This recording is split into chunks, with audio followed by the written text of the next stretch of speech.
आज हम यहाँ बहुत ही इम्पोर्टेंट टॉपिक के बारे में बात करने वाले हैं। तो आज का टॉपिक है बच्चों में आने वाला बुखार। अब जो बच्चों को बुखार आ जाता है तो माँ बाप जो होते हैं वो जल्दी से पैनिक कर जाते हैं। तो जब भी बच्चों को बुखार आता है तो हमने क्या करना चाहिए कि जल्दी से जल्दी बच्चों का जो बुखार है वो कम हो जाना चाहिए। नमस्कार, मेरे चैनल में आप सबका बहुत बहुत स्वागत है। तो आज हम बात करने वाले हैं बच्चों का बुखार जो है उसको जल्दी से जल्दी कैसे कम किया जाए, बच्चों में बुखार क्यों आता है और बच्चों में अगर बुखार बढ़ जाता है बहुत ज्यादा तो उसका क्या नुकसान बच्चों को हो सकता है। तो ये सारी बातें आज हम बात करने वाले हैं, लेकिन इन सारी बातों की जो जानकारी है वो हम अपने डॉक्टर साहब से इसकी जानकारी लेंगे। तो नमस्कार। आप हमें ये बताइए कि बुखार आने की, छोटे बच्चों में बुखार आने की क्या क्या वजह हो सकती है। नमस्कार। वैसे बुखार आने के कई सारे रीजन हैं, तो उसको हम दो भागों में डिस्ट्रीब्यूट कर देते हैं। एक बुखार आने का रीजन है, एक है कि वायरल, दूसरा है इन्फेक्शनल। तो इन्फेक्शन यानी तीन चीजों मतलब तीन चीजों के द्वारा इन्फेक्शन हमारे बॉडी में एंटर कर सकते हैं। तीन चीजें यानी कैसे कि एक तो वाटर बॉर्न हो गया, दूसरा फूड बॉर्न हो गया, तीसरा एयर बॉर्न हो गया। तो सबसे पहले फूड बॉर्न यानी खाने पीने की चीजें। तो खाने पीने की चीजें में जैसे हमने कहीं बाहर कुछ खा लिया तो उसके वजह से हमको इन्फेक्शन हो जाएगा, उसके वजह से बच्चों को बुखार आ सकता है। तो मेनली रीजन तो वही होता है कि बच्चों में ये बुखार जो आता है या फिर किसी बड़ों में भी जो बुखार आता है तो ये बाहर के कुछ खाने की वजह से मेनली आ जाता है। दूसरा है कि वाटर बॉर्न यानी पानी की वजह से। पानी कैसे दूषित हो सकता है? तो मोस्टली अभी रेनी सीजन में कहीं कहीं होता है कि पाइपलाइन फूट जाती है, उसकी वजह से दूषित पानी हमारे घर में आ जाता है और वो पानी हम पी लेते हैं, उसके वजह से होता है। अच्छा नहीं रहा और वो पानी अगर पेट में अब हमारे पेट में चला गया और उसके द्वारा भी हमें फिर इन्फेक्शन होके फिर हमें बुखार आ सकता है उसके द्वारा। तीसरा है वो एयरबॉर्न इन्फेक्शन, मैंने बताया था। तो एयरबॉर्न इन्फेक्शन हम सोच लेते हैं जैसे कि मोस्ट प्रोबेबली तो ये वायरल में ही आते हैं एयरबॉर्न इन्फेक्शन, लेकिन कभी कभी ज्यादा पोल्यूटेड जगह चले जाते हैं जहाँ पे पोल्यूशन बहुत ज्यादा है, या धूल मिट्टी की जगह जहाँ ज्यादा चले गए तो धूल मिट्टी जाने से हो सकता है कि आपको वहां पे सर्दी, जिसको किसी किसी को एलर्जी होती है धूल की, तो एलर्जी होने की वजह से फिर वो सर्दी हो जाएगी, उसकी वजह से आपको छींकें आनी शुरू हो जाती है लोगों को और सर्दी हो जाती है उसकी वजह से, और उसके कारण भी बुखार आ सकता है। आप वायरल में जैसे जैसे हम एक सीजन से दूसरे सीजन में ये होते हैं, शिफ्ट होते हैं। जैसे जैसे अभी गर्मियां खत्म होके हम रेनी सीजन में शिफ्ट हो रहे हैं, तो इस दौरान क्या होता है कि हमारी बॉडी गर्मियों से एकदम ठंडियों में शिफ्ट हो रही है। तो हवा, अपना जो बाहर का एनवायरनमेंट है उसमें भी चेंजेस आते हैं और बॉडी के इसमें चेंजेस आते हैं। तो बाहर में बारिश गिर गई, उसके वजह से बारिश गिरने की वजह से बाहर में कोई बैक्टीरिया अपना वायरसेस ग्रो होने शुरू हो जाते हैं, और वो वायरस हमारे बॉडी में जैसे ही हम इनहेल करते हैं या फिर सांस के द्वारा हमारे जैसे अंदर जाते हैं, तो सबसे मोस्ट प्रोबेबली आपने देखा होगा कि इस सीजन में जैसे ही चेंज हो रहा है अभी सीजन, तो सर्दी हो जाती है बच्चों को। सर्दी के बाद खांसी होती है और उसके बाद बुखार आना शुरू हो जाता है। तो क्या हम बुखार जो बच्चों में आता है क्या हम उसे रोक सकते हैं। नहीं, बुखार जो आते हैं हम उसे रोक नहीं सकते। अच्छा, और जो बुखार आना ये अच्छी बात है या बुरी बात है। वैसे तो बुखार आना अच्छी बात नहीं है, लेकिन अगर बुखार नहीं आएगा तो हमें पता कैसे चलेगा कि बॉडी में इन्फेक्शन हुआ है? अगर बॉडी में इन्फेक्शन हुआ है और बुखार ही ना आए तो इन्फेक्शन तो बढ़ते जाएगा बॉडी में और हमें कभी पता नहीं चलेगा, उसके द्वारा आगे चल के बहुत सारे कॉम्प्लिकेशंस होने शुरू हो जाएंगे। तो इसलिए बुखार आना अच्छी बात होती है, वो इंडिकेशन होता है बॉडी का कि बॉडी में कुछ तो इन्फेक्शन है या फिर वायरल हुआ है। तो हमें उसके द्वारा पता चलता है और वो पता चलने के कारण ही हम डॉक्टर के पास जा सकते हैं, हम इलाज करा सकते हैं। तो बुखार आना एक अच्छी बात है कि आपको कुछ भी हो गया तो बुखार आ गया तो आप तुरंत डॉक्टर के पास चले जा सकते हैं। तो जैसे बच्चों में बुखार आ जाता है तो पहले दिन से ही मतलब डे वन से ही बच्चों को एंटीबायोटिक देना चाहिए क्या। तो नहीं, आप एंटीबायोटिक नहीं दे सकते डे वन से। आप 2 दिन तक से बुखार की दवा दे सकते हैं बच्चों को, और बुखार यदि चला जाए 2 दिन के बाद तो ठीक है, नहीं जाता है तो फिर आप डॉक्टर के पास जाइए। तो अब जो एंटीबायोटिक हम देते हैं अ, तो जब भी बच्चों को बुखार आता है तो जो पिछले टाइम एंटीबायोटिक दिया था फिर हम रिपीट वही एंटीबायोटिक बच्चों को दे सकते हैं क्या। नहीं, हम नहीं दे सकते एंटीबायोटिक, क्योंकि हर बार जो बुखार आने के रीजन होते हैं वो अलग अलग होते हैं, हर बार इन्फेक्शन भी अलग अलग हो सकता है।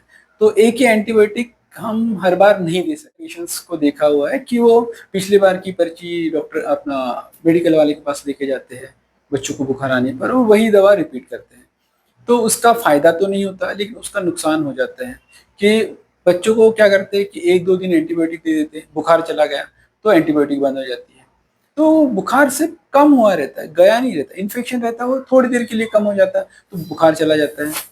रिपीटेडली एंटीबायोटिक ले लेना और अपने मन से बार बार एक ही एंटीबायोटिक को कंटिन्यू करना, और डॉक्टर ने जितने दिन के लिए हमें एंटीबायोटिक लिख के दिया है उतने दिन का एंटीबायोटिक ना लेते हुए 2 या 3 दिन में एंटीबायोटिक लेके जब बच्चा ठीक हो जाता है तो उसके बाद बंद कर देना उसको।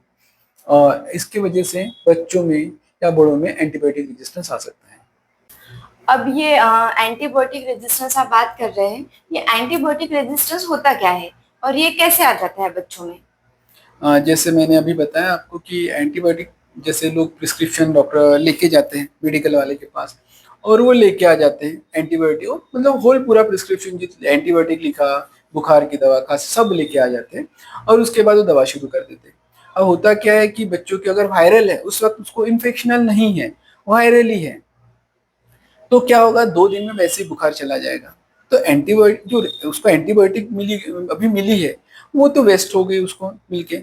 जो वायरल अपने आप ही ठीक होने वाला था उसको उन्होंने स्पेशली एंटीबायोटिक्स दे के उसकी बॉडी की बच्चों की इम्यूनिटी कम कर दी कि नेक्स्ट टाइम वो वायरल जो अटैक करेगा वो नेक्स्ट टाइम ज्यादा पावरफुल होके आएगा, मतलब विदाउट एंटीबायोटिक जाने के उसे बहुत कम चांसेस रहेंगे।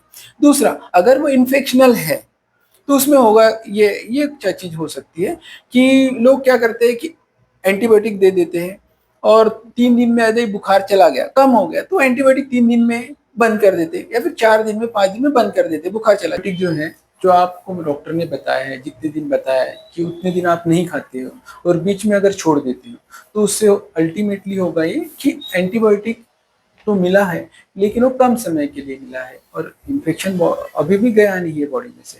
तो इसलिए आपको डॉक्टर ने जितने दिन के लिए दिया है उतने दिन आपको एंटीबायोटिक लेना है। एंटीबायोटिक रेजिस्टेंस यानी जो बैक्टीरिया है उसने अपने आप को अब इतना स्ट्रांग बना लिया है कि वो पुराना जो एंटीबायोटिक है उसके खिलाफ लड़ने के लिए बहुत ज्यादा उसने अपने अंदर क्षमता पैदा कर दी है।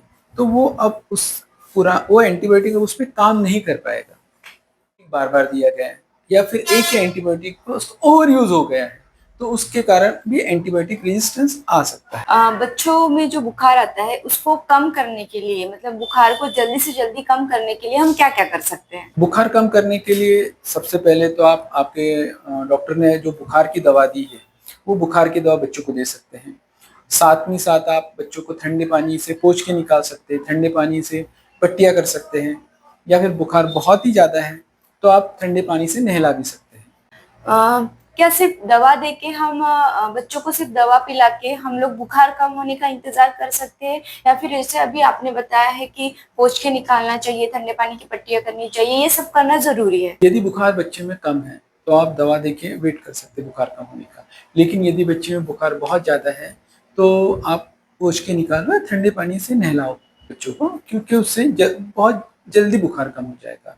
क्योंकि बुखार यदि बहुत ज्यादा बढ़ जाता है तो आगे चल के और ज्यादा कॉम्प्लिकेशन हो सकते हैं, इसलिए बुखार बढ़ने नहीं देना है। किसी किसी बच्चों को सर्दी खांसी भी होती है, तो ऐसे में माँ बाप को समझ में नहीं आता कि अब अगर सर्दी बुखार भी है, सर्दी भी है, और उसको अगर ठंडे पानी से तब पोंछना चाहिए या नहीं पोंछना चाहिए, तो तब उन्होंने क्या करना चाहिए? बच्चे को यदि सर्दी है, खांसी है तो भी बच्चे और बुखार है तो भी बच्चे को पोंछ के निकालना है, क्योंकि सर्दी खांसी तो हम ठीक हो ही जाएगी, लेकिन बुखार अगर बहुत ज्यादा बढ़ गया तो उसके कॉम्प्लिकेशंस और ज्यादा बढ़ेंगे। इसलिए सर्दी खांसी होने पर भी हम बच्चों को पोंछ के निकाल सकते हैं ठंडे पानी से। अगर बच्चों में बुखार बढ़ता है तो उनको क्या तकलीफ हो सकती है, उसके क्या कॉम्प्लिकेशंस है? बच्चे को बुखार बहुत ज्यादा आ गया तो उसके कॉम्प्लिकेशंस हो सकते हैं, उसमें बच्चे में झटके आ सकते हैं, और बच्चे में यदि झटके आते हैं बुखार के कारण तो आपको न्यूरो फिजिशियन को दिखाना पड़ेगा फिर जाके। बच्चे जब बुखार में होते हैं तब उनको खाना खिलाना चाहिए या नहीं खिलाना चाहिए? नहीं, हमें बच्चों को बुखार में खाना नहीं खिलाना है। सबसे पहले तो हमें उसकी बुखार की दवा देनी है, पोंछ के निकालना है। सबसे पहले हमारा काम है कि उसका बुखार कम करना। जैसे ही बच्चों का बुखार कम हो जाए, फिर हमें बच्चों को खाना खिलाना चाहिए, वो भी उतना जितना बच्चा खाना चाहे। क्या होता है सर कि जैसे बच्चों को बुखार आता है, बच्चे खाने के लिए मना करते हैं या फिर नहीं खाते, तो पेरेंट्स जो होते हैं बच्चों को चॉकलेट, बिस्किट या फिर मैगी खिला देते हैं, क्योंकि वो खा लेते हैं। तो क्या ये खिलाना सही है बच्चों को बुखार में? वैसे ही चॉकलेट, कुरकुरे, चिप्स, मैगी वैसे ये खाने के लिए अच्छी नहीं है, और आप बुखार में इसको खिलाएंगे तो उससे और ज़्यादा कॉम्प्लिकेशंस हो जाएंगे, क्योंकि ये चीज़ें जो है, ये सब चीज़ें पचने में बहुत ज़्यादा हार्ड है, ये डाइजेस्ट नहीं होती है। तो डाइजेस्ट नहीं होगी तो एक तो ये उल्टी के द्वारा बाहर निकल जाएगी, या फिर लूज मोशन होकर बाहर निकल जाएगी। तो इसलिए हमें ये सब चीज़ें नहीं देनी है बच्चों को, क्योंकि जो बुखार जब आता है तो बुखार में होता क्या है कि पूरे बॉडी की जो एनर्जी होती है वो पूरी बुखार को कम करने के लिए लग जाती है। तो उस वक्त आप बुखार में यदि ये सब चीज़ें खिला दोगे तो वो पचने के लिए जो एनर्जी चाहिए वो तो रहेगी नहीं, तो अल्टीमेटली वो सब चीज़ें शरीर के बाहर शरीर खुद ही निकाल देगा। तो इसलिए आप बुखार में उसे कुछ ना खिलाएं, और उसके बाद बुखार उतरने के बाद उसको आप हल्का खाना खिलाएं, दाल, चावल, खिचड़ी, ऐसा हल्का खाना आप खिला सकते हैं।